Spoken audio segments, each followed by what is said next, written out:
What time is it? It's enrollment time. What time is it? It's enrollment time. What time is it? It's time to get enrolled. A couple of things that we need to talk about to get you ready.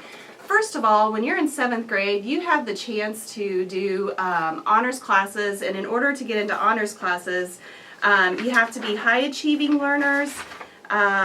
It's an accelerated and enriched academic program. There's rigorous academic work with honors classes.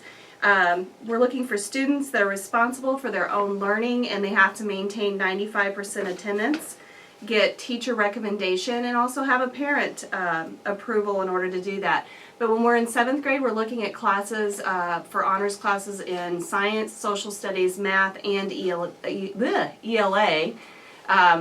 So it's not just math when you're in 7th grade. So in order to take these classes, we look at a few different criteria. One would be teacher recommendation. That's going to be based on your grade history.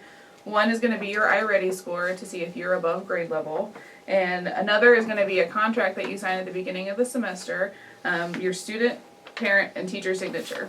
And then we're looking at your MAP scores. So that would be the MAP scores from this year that you're getting ready to take, and we need to see that you're proficient or advanced. Okay. So for encore classes, PE is going to be required just like it is this year, every other day all year. It's going to alternate with health for one semester and career connections for the other semester. Then you get to choose what other elective you would like. You can either choose one full year class or 4 quarter classes. The all year class options are choir, band, orchestra, or AVID if you're already applied or accepted. The 4-week quarter classes are going to be, 9-week quarter classes are going to be visual arts, public speaking and theater, design and modeling, general music, French, German, or Spanish. And make sure that when you're marking it on your enrollment form that you come up with an alternate class just in case for some reason one of those doesn't fit into your schedule. If you are planning on taking 2 full year classes, so that would be a music class and AVID, you need to take PE over the summer. When you're ready to turn in your enrollment forms, you'll need a parent signature on it, and they are going to be turned in to your science teacher. If you look at the top of the form, it says that they're due March 3rd. That is incorrect. It's actually February 29th, which is Monday, and it's going to go to your science teacher, not your homeroom teacher. So if you would, please go ahead and correct that on your sheet. Again, they're due Monday, February 29th. And you'll turn them in to your science teachers. We are also giving you something that's called a tag booklet that has a description of all the classes that are available at Northgate to help you when you're trying to decide between which encore classes you're interested in taking. And it'll also help you with the next piece of information, which is something called your personal plan of study.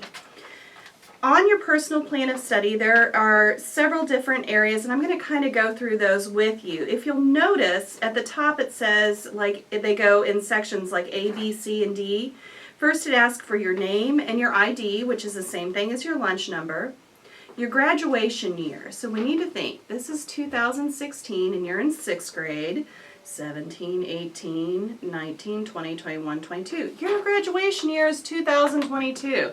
It'll be here sooner than you think. You have a place for you to write the career or occupation that you're thinking about.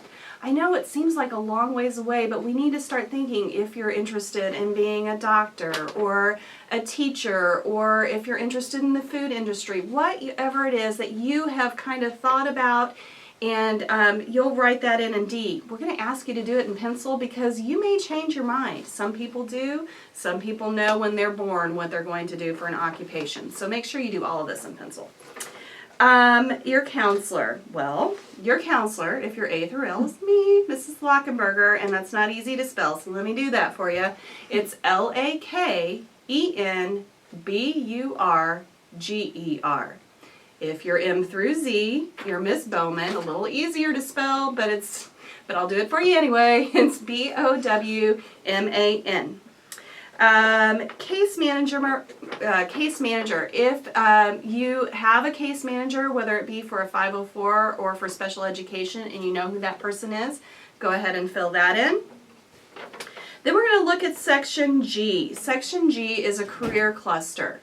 Please mark what career cluster or clusters you might be interested in. There may be 2 or 3 that kind of something that you might want to think about, or you may have it narrowed down to your top choice, and that's fine.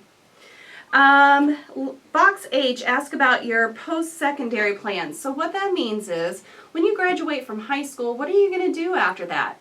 Think about the career that you're interested in. Does it require you to graduate from high school and then go right into that career? Or do you need an advanced degree like a doctorate? We also have a box for you to indicate if you're interested in going to the military after high school, because a lot of students will do that and then further their education in college and go into their career field. Next, we have our diploma options, and it asks you to check one. This is when you get to high school. You have 3 options to choose from. The first one is the college readiness diploma. Notice it says college readiness. So what that does is it prepares you to go to any 4-year college or university.